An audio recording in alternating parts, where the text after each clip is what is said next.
76 बाड़ू हो। तू तो कुंवार में जिला जवार में ये बॉबी यूज कइल इतर बाड़ू हो। कुंवार में जिला जवार में ए बॉबी यूज कइल इतर बाड़ू हो। ये जो गाना आप सुन रहे थे ये राकेश मिश्रा और शिल्पी राज का एक नया गाना आया है जिस गाने का टाइटल है राजा जी शक ना करी।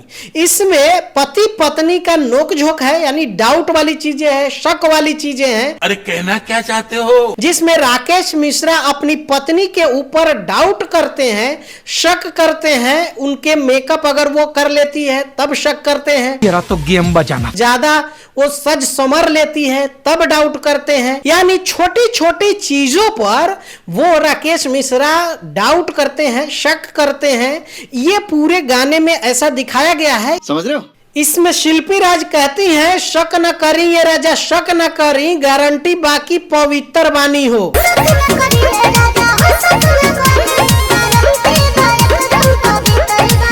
यानी वो सफाई देती हुई नजर आती हैं पूरे गाने में, आप लोग देखेंगे।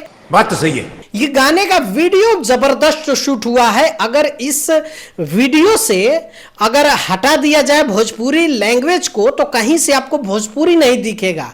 यानी हिंदी लेवल पे ये गाना शूट हुआ है, जबरदस्त शूट हुआ है। और ये गाना जो है टी सीरीज हमारे भोजपुरी से रिलीज किया गया है। एक साफ सुथरा गाना भोजपुरी के लिए और इतने लेवल से शूट किया गया है, हिंदी लेवल से शूट किया गया है।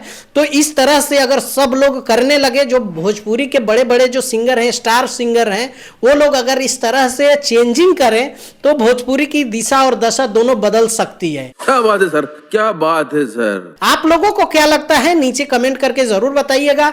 मिलते हैं, बाय बाय, टेक केयर, जय हिंद।